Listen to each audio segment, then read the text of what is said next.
آگے سنیے، احادیث کے اندر کثیر احادیث اس بارے میں بیان کی گئی کہ حسد کے ذریعے بندہ جو ہے وہ اپنی نیکیاں کس طرح تباہ و برباد کرتا ہے۔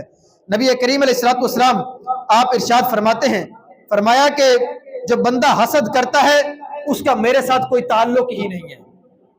جو حسد کرے، حضور علیہ الصلوۃ والسلام فرما رہے ہیں اس کا میرے ساتھ کوئی تعلق ہی نہیں ہے۔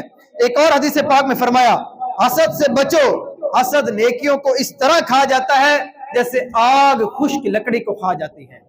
خشک لکڑی ہو نا، اس کو آگ جلدی پکڑتی ہے اور اس کو بالکل چند لمحوں کے اندر ختم کر دیتی ہے۔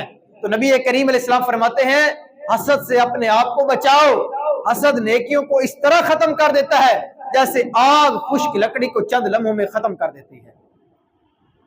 اب ہمیں غور کرنا ہے کہ ہم نے قرآن پاک کے اندر حسد کا نقصان سنا، احادیث کے اندر حسد کا نقصان سنا۔ اب ہم سب سے پہلے غور کریں حسد کہتے کس کو ہیں؟ حسد کہتے اسی کو ہیں کہ ہمارے کسی مسلمان بھائی کو کوئی نعمت ملی ہے، ہم دل کے اندر تصور کریں کہ یار اللہ کرے اس سے یہ نعمت چھن جائے، اس کی یہ چیز ضائع ہو جائے اور مجھے مل جائے۔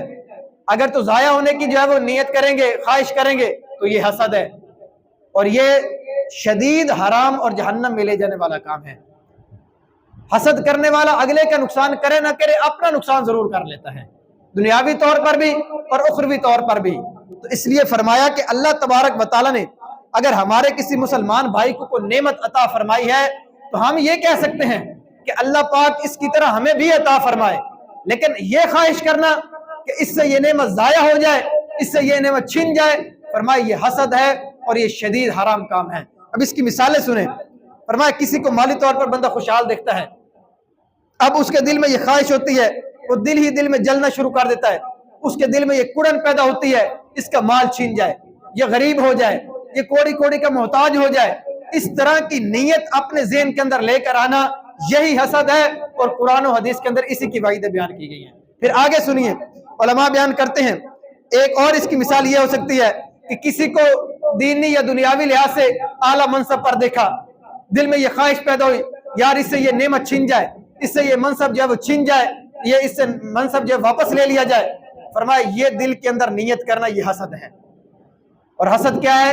اشد حرام کام ہے۔ پھر آگے اسی طرح یہ خواہش رکھنا کہ فلاں جو ہے وہ ہمیشہ تنگ دست رہے، وہ کبھی خوشحال نہ ہو، وہ لوگوں کے آگے ہاتھ پھیلاتا رہے۔ اس طرح کی بری بری نیتیں اپنے مسلمان بھائیوں کے متعلق اپنے دل کے اندر لے کر آنا یہ حسد ہے، اور قرآن و حدیث کے اندر اس کی کتنی شدید وعیدیں بیان کی گئی ہیں آپ سوچ سکتے ہیں۔ اس حسد کی وجہ سے وہ ایمان سے محروم رہ گئے تھے۔ تو فرمایا اس سے پتہ چلتا ہے کہ بعض اوقات یہ حسد بندے کو جو ہے وہ کفر تک پہنچا دیتا ہے، بندہ اس حد تک آگے بعض اوقات چلا جاتا ہے۔ اس لیے اپنے آپ کو حسد سے لازمی بچانا چاہیے۔ اس حسد کی وجہ سے بندہ اور کئی سارے حرام کاموں میں مبتلا ہو جاتا ہے۔ کسی سے حسد کریں گے، اس کے متعلق بعض اوقات غیبتیں کریں گے، چغلیاں کریں گے، تہمتیں لگائیں گے، اس کے متعلق جو ہے وہ اور کئی طرح کے حقوق اور لباس کی پامالیاں کریں گے۔ تو فرمایا ایک حرام کام کی وجہ سے بندہ آگے کئی اور حرام کاموں میں پڑ جاتا ہے۔ تو یہ حسد صرف حسد تک محدود نہیں رہتا، پھر آگے بندہ بڑھتا چلا جاتا ہے اور اس حد تک بڑھ جاتا ہے کہ اتنے حرام کاموں کا مجموعہ اپنے ذمہ لے لیتا ہے۔ آگے سنیے، علماء بیان کرتے ہیں کہ جو افراد دنیا کے اندر موجود ہیں نا جن کی دعائیں قبول نہیں ہوتی، ان کے اندر علماء کرام نے ایک اس شخص کو بیان کیا ہے جو اپنے مسلمان بھائیوں سے حسد کرتا ہے۔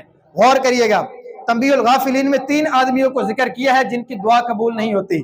فرمایا ایک وہ جو حرام مال کھاتا ہو، اس کی دعا اللہ تبارک و تعالیٰ قبول نہیں فرماتا۔ اب ہمیں غور کرنا چاہیے، بعض اوقات ہم سوچتے ہیں کہ یار ہم دعائیں تو بڑی کرتے ہیں لیکن ہماری دعا قبول نہیں ہوتی، ہم بڑے عرصے سے فلاں کام کے متعلق دعائیں کر رہے ہیں لیکن کوئی اس کا اثر ظاہر نہیں ہو رہا۔ تو ہمیں اپنے جو روزی ہے نا، ہمارا رزق جو ہے اس کے اوپر غور کرنا چاہیے، ہم جو مال کما رہے ہیں اس کے اوپر غور کرنا چاہیے، کہیں ہمارے مال کے اندر کوئی حرام کا عنصر تو شامل نہیں ہو گیا، کیونکہ جو حرام مال کماتا ہے، حرام مال کھاتا ہے، اللہ تبارک و تعالیٰ اس کی دعا کو قبول نہیں فرماتا۔ دوسرے نمبر پر فرمایا جو بکثرت غیبت کرنے والا ہو، اپنے مسلمان بھائیوں کی برائیاں بیان کرنے والا ہو، پیٹھ پیچھے ان کی برائی بیان کرنا، سامنے جو ہے وہ اچھائیاں بیان کر رہے ہوں گے، 3 شخص موجود ہیں، ایک چلا گیا، 2 مل کر اس کی غیبتیں کرنا شروع کر دیں گے، تو فرمایا جو اس طرح کا کام کرتا ہے اللہ تبارک و تعالیٰ اس کی دعا کو قبول نہیں فرماتا۔ تیسرے نمبر پر فرمایا جو مسلمانوں سے حسد رکھتا ہو اللہ تبارک و تعالیٰ اس کی دعا کو بھی قبول نہیں فرماتا۔ تو غور کریں، اگر ہماری دعائیں قبول نہیں ہو رہی تو کہیں ان تینوں میں سے کوئی بات تو ہمارے اندر نہیں پائی جا رہی۔ ہم اپنے کسی مسلمان بھائی سے حسد تو نہیں کر رہے، ہم کسی اپنے مسلمان بھائی کی غیبت تو نہیں کر رہے، کہیں ہمارے رزق کے اندر حرام کا عنصر تو شامل نہیں ہو گیا۔ اس پر ہمیں جو ہے وہ غور کرنا چاہیے۔ اب علماء کرام نے اس کی ایک آگے بڑی مثال بیان کی ہے۔ حضرت حاتم اصم رحمۃ اللہ علیہ فرماتے ہیں دل میں کینہ رکھنے والا کامل دیندار نہیں ہو سکتا، لوگوں کو عیب لگانے والا خالص عبادت گزار نہیں ہو سکتا، چغل خور کو امن نصیب نہیں ہوتا اور حاسد کی مدد نہیں کی جاتی۔ اللہ تبارک و تعالی حسد کرنے والے کی کسی معاملے کے اندر مدد نہیں فرماتا، اس کو دنیا اور آخرت کے اندر اللہ تبارک و تعالی ذلت اور رسوائی کے اندر مبتلا فرما دیتا ہے۔ اب اس کا علاج کیا ہے؟ نبی کریم علیہ السلام فرماتے ہیں کہ آپس میں بغض و عداوت نہ رکھو اور آپس میں حسد نہ کرو، پیٹھ پیچھے ایک دوسرے کی برائی بیان نہ کرو، اور اے اللہ کے بندو آپس میں بھائی بھائی بن جاؤ۔ یہ حدیث پاک میں ہمیں درس دیا گیا ہے کہ اپنے مسلمان بھائیوں سے حسد، بغض و کینہ یہ نہیں رکھنا، ان کی غیبتیں چغلیاں نہیں کرنی، بلکہ فرمایا آپس میں بھائی بھائی بن جاؤ۔ جیسا اپنے لیے پسند کرتے ہیں اپنے مسلمان بھائی کے لیے بھی ویسا ہی پسند کریں۔ علماء نے اس کا علاج یہ بیان کیا ہے کہ جب بھی دل کے اندر اس طرح کی کوئی بری خواہش آئے نا، کسی مسلمان کے متعلق حسد پیدا ہو، تو فرمایا اس سے اپنے آپ کو چھڑائیں، اللہ تبارک و تعالیٰ کی بارگاہ میں توبہ استغفار کریں، اور سونے سے پہلے قرآن پاک کی جو آخری صورتیں ہیں سورہ فلق اور سورہ ناس، اس کی تلاوت کریں۔ اللہ تبارک و تعالیٰ کا صفاتی نام ہے یا محیی یا ممیتو، اس کا ورد کریں، اس کی برکت سے اللہ تبارک و تعالیٰ انشاءاللہ حسد سے ہمیں محفوظ فرمائے گا، اور اس سے بچنا بہت ضروری ہے۔ اگر اس سے نہیں بچیں گے تو دنیا اور آخرت کے اندر خسارہ ہی خسارہ اٹھانا پڑ سکتا ہے۔ اللہ تبارک و تعالیٰ ہمیں حسد سے محفوظ فرمائے، آمین بجاہ نبی الامین صلی اللہ علیہ وسلم۔